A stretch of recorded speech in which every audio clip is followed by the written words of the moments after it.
All right, on this episode of Bare Knuckle Bowker, very excited to be talking to an individual who's going to be competing at BKFC Prospects Edmonton. It all goes down on August 31st, and we have Hasan Al Ghanim taking on Ryan Ibsen. Great having Hasan on Bare Knuckle Bowker. You having a good day so far, man? How's it going? I'm having a good day. Just at work, early morning, obviously. Yeah, and what do you get up to for work, if you don't mind my asking? I'm a software developer. Oh, cool. Yeah, I do that. I do that from 9 to 5, obviously, in the morning, Monday to Friday. No, that's cool. It's always interesting to hear some of the different dimensions of people's lives, like even beyond the fighting. Like obviously always cool to talk about fight related stuff, but yeah, Yeah. like how long have you been in that field for? About 3 years now. Okay, right on. Like went to school for it and stuff like that, or No, I was actually doing something completely different 3 years ago, and I decided to, let's quit that stuff and learn software development. So I taught myself how to do all this stuff, and then 3 years later, um, still here doing it full time now. oh, that's really cool. Speaks to the adaptability and everything like that, and talking about getting into certain endeavors. Like when did you kind of begin your combat sports journey? Like obviously you're readying for a big BKFC fight here, but like when did the, I guess, general journey in combat sports really begin for you? It started around like 6 years ago now. Maybe, yeah, it's around 6 years ago. Um, I walked into a random gym thinking, I wanted to learn how to do jujitsu, right? Uh, and then I met my current coach and only coach that I've ever had, Parvez. Met him, did his boxing class once, and then I was just like, this guy is my coach now. This is my sport, and ever since then, just been riding with him, boxing. And from what I could tell, you've had multiple amateur gloved boxing bouts on the Calgary and Edmonton circuit. Like you talk about the connectivity to, boxing and whatnot. Like was the, I guess, immediate connection to it oriented to like, oh, I've got to compete in this for sure? Or was like there a transition, I guess, through that time where it went from like a training based fascination to like, I want to get out there and have a few fights? Yeah, so usually anytime I do anything, I try to set myself a goal, right? So right when I started doing boxing, my goal was to ultimately have my first amateur fight, right? And after my first amateur fight, it was how far could I take this? How far could I push myself competing against other people? And then it just kept going on and on and on, and here we are. Yeah, and I guess when did the fascination towards bare knuckle develop? Like, obviously, the gloved boxing pedigree was established and goals were set. Like, when did bare knuckle kind of sink the proverbial teeth into you and kind of resonate with you as something you wanted to also set goals for? Well, I knew about BKFC from a while ago. But back in November, I think it was last year, 2023, uh, I got a message from one of my promoters, Ryan Ford, saying that, hey, BKFC might be coming to Edmonton for tryouts. Are you down to do this, right? Then I talked to obviously my coach, Parvez. Well, they're both my coaches and promoters and managers. So I talked to Parvez, and we were just like, let's do it. Right. Uh, it's growing sport, right? Might as well just grow with it, right? Yeah, no, for sure. And that seems kind of like a cool tie-in to everything. Like, it seems like there's a few fighters that are connected to Ryan Ford and everything like that. Just like the individuals out of like that Wolfhouse kind of camp that really have that presence known throughout these prospect cards. Like, I know this is only the second one, but I did kind of notice that with the first card as well as the second one. Mhm. Yeah. Like at the Wolf House, when we do something, we try to go all out. There's no point of you want to go into whatever BKFC going 50% at it. If you want to do MMA, there's no point of doing 50% of it. We just like to go. We're starting something. We go 100% and see where it takes us. Right. Yeah, no, for Mhm. sure. And I've talked to Ryan over the years, and he also seems interested in doing some bare knuckle someday. Hopefully, we can also see that down the line too. Yeah, he definitely got the skills to do whatever he wants to do and the determination and motivation to do whatever, right?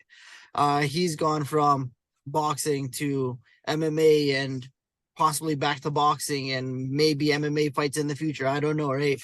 But he just does it all, right? And that's where like him and Parvez are they make a perfect team because I could learn from both.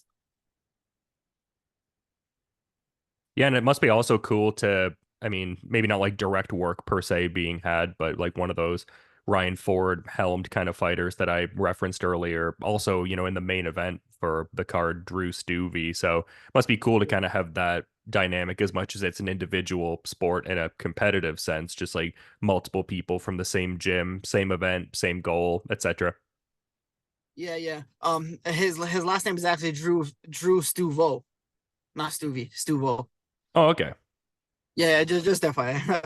uh, but yeah, it makes it a lot better having multiple people coming from the same gym because we all have the same mindset. We all have to be ready for the 31st of August. You could see it in all our training and uh just the intensity that we bring in, right? And like if for instance, if I'm having an off day, uh Drew would be like, hey, like step it up. If he's having an off day, I would say the same thing with him, with Chad, with everybody that's fighting on that card, right? So we hold each other accountable, and at the same time, we try to raise each other up to the standard that we all know we can all reach. Yeah, no, for sure. I love hearing that, man. And I mean, I mentioned your compatriot there being in the headliner. Like, I mean, you being in the co-main event is huge news as well. Like, when did you initially get that news you'd be getting this spot on this card?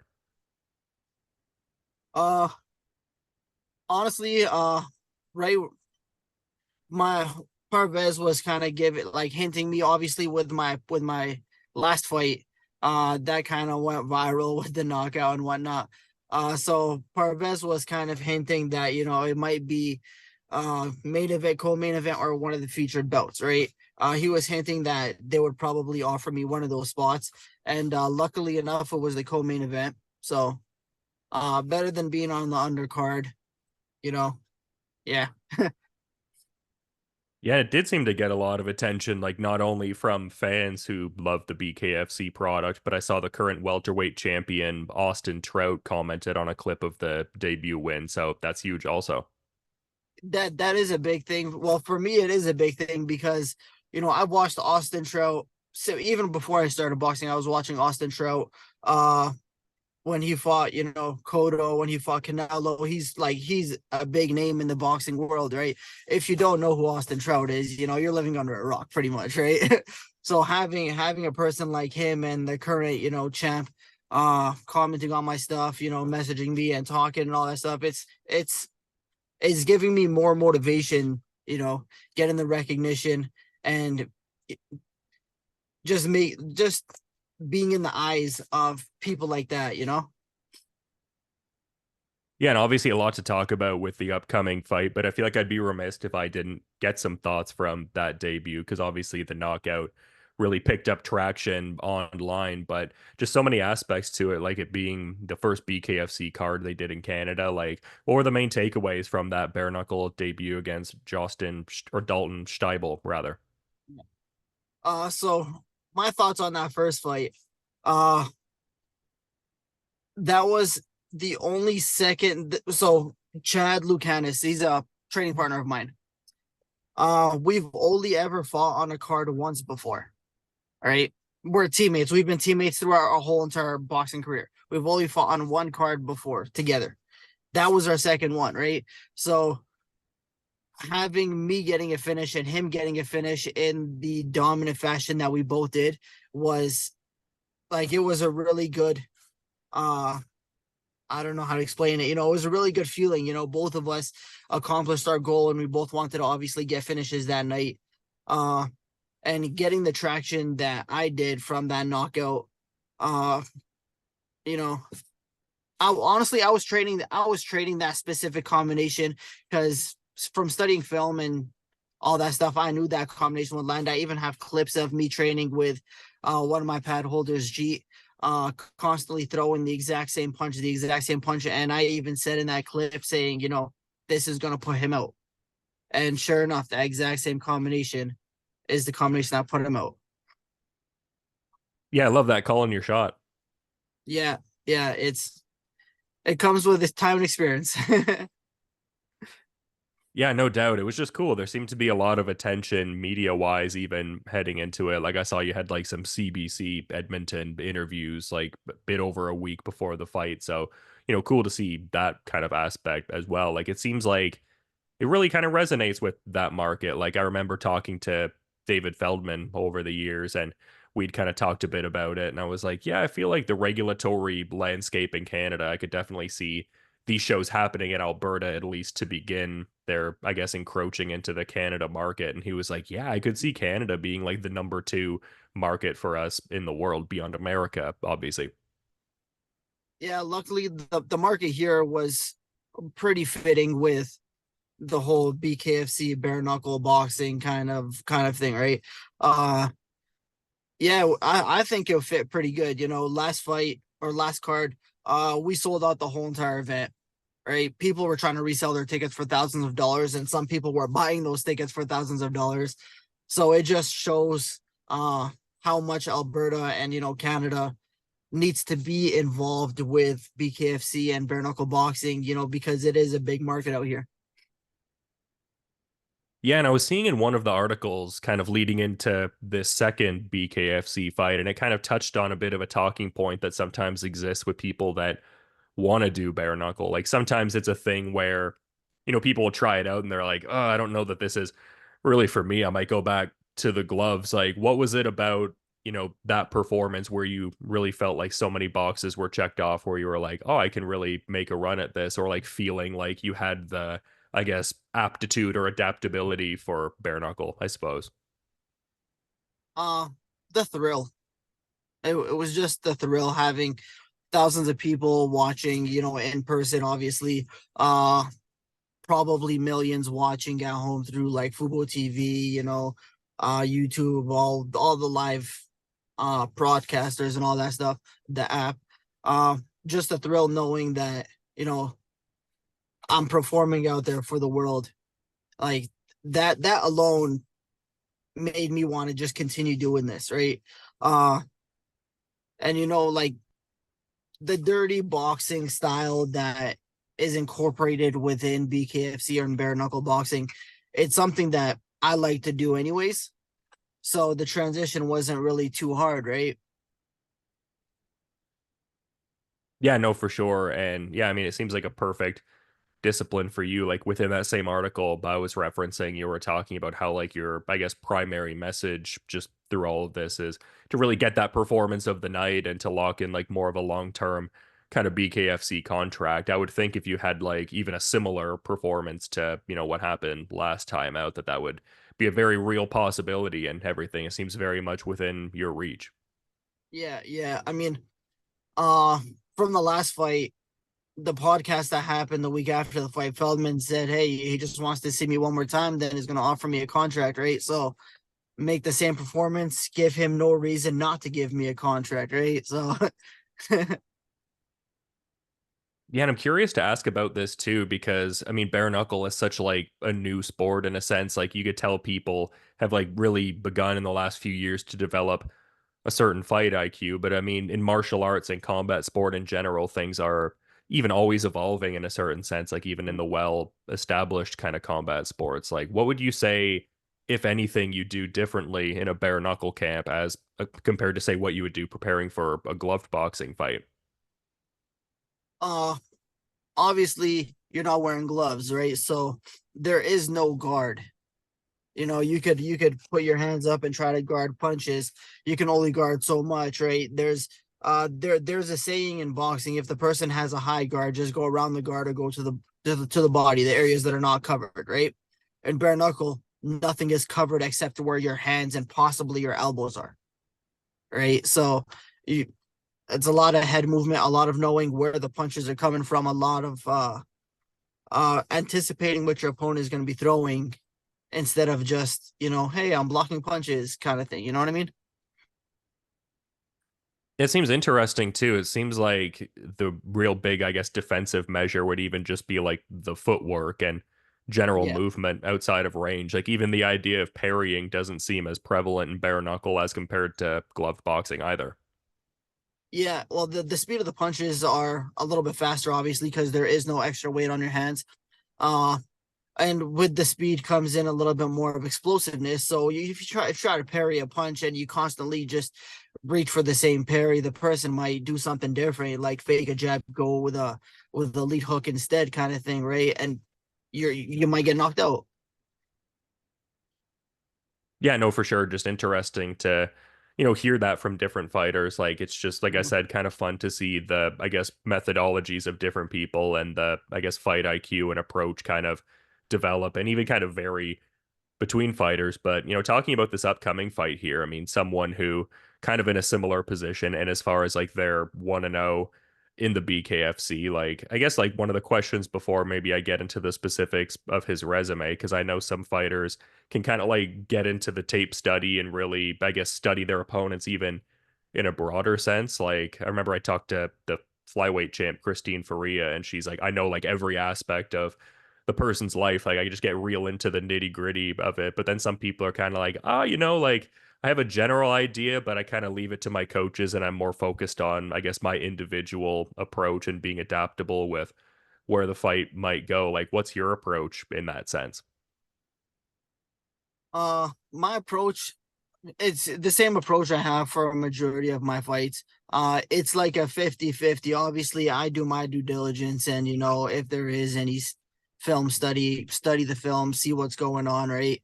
Uh, just so whenever my coaches, Parvez and Ryan, tell me to do something, I know the reasoning why. And obviously they're explaining the reasoning why, and they're doing their own film studies and studying my opponents, whoever they are. Uh so we like both myself and them, we both do our due diligence to make sure that, we study our opponents really well. Yeah, and to that point, like, what are your thoughts on Ibsen heading into this fight? Because he mostly has that MMA centric background, having a pair of amateur MMA fights against the current UFC bantamweight champion Sean O'Malley, but he does have that second round stoppage against Dakota High Pine at BKFC 44. And like I said, is 1-0 in the sport currently as you Mhm. are. Like, what are your thoughts on what you've, seen from Ibsen so far? Uh let's just say I'm no high pine, you know. Uh, I'm not gonna be bringing the same fight that High Pine brought to him. It's gonna be completely different. Uh, so that's all I'm gonna stay to that. Yeah, just in the sense that your approach will be fairly different and it's not even like a comparable sort of thing in that sense. No, it won't be comparable at all, right? The style is just completely different, and what I'm gonna be doing is gonna be completely different than what Dakota did. So it's gonna be a different fight.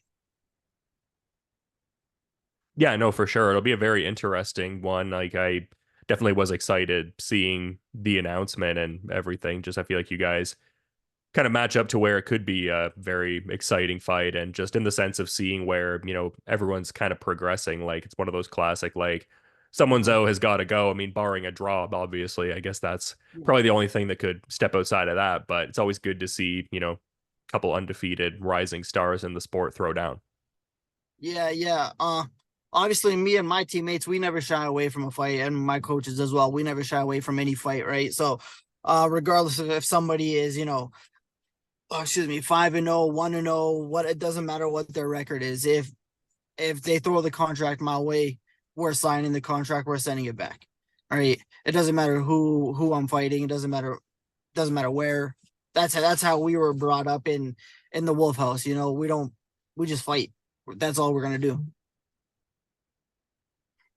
Yeah, no, for sure. I feel like you guys definitely exemplify that. Like I said, there was good representation from the gym on the last card. And also it Mhm. looks like the case here just with like, you guys kind of covering the main event and co-main event. And also I just love the River Cree Resort and Casino, just a great venue. I've covered like a few unified MMA events there and just yeah, a great venue and facility in general, it seems like.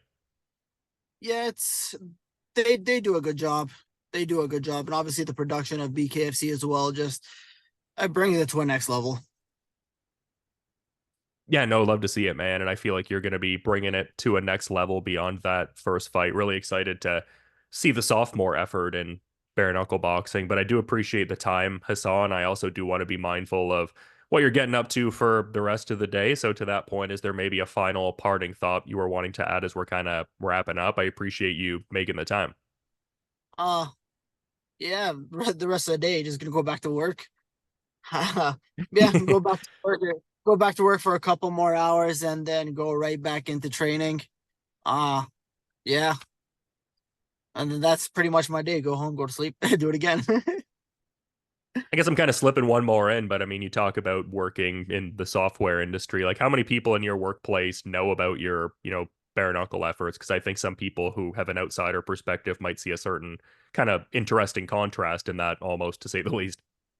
Yeah, every single person here, from, you could say, the lowest person, the newest person that works here, to the CEO, the owner, the president, uh, they all know that I fight. All right. They all support it. They all love to see it. Uh, it's Alberta. Like I said, it doesn't matter who you are. If you're from Alberta, you're from Canada, you probably like this stuff. So yeah. Yeah, no, that's cool, man. Just like I said, such a great market for the sport, and gonna be really cool to see this Prospects Edmonton card on August 31st. I'll certainly be watching, and like I said, an intriguing fight with Ryan Ibsen. And yeah, thanks so much for coming on Bare Knuckle Bowker. Hopefully, the first of many appearances as you continue in this journey, and have a good rest of your day too, man. Thank you. Thank you, man. Thank you for having me.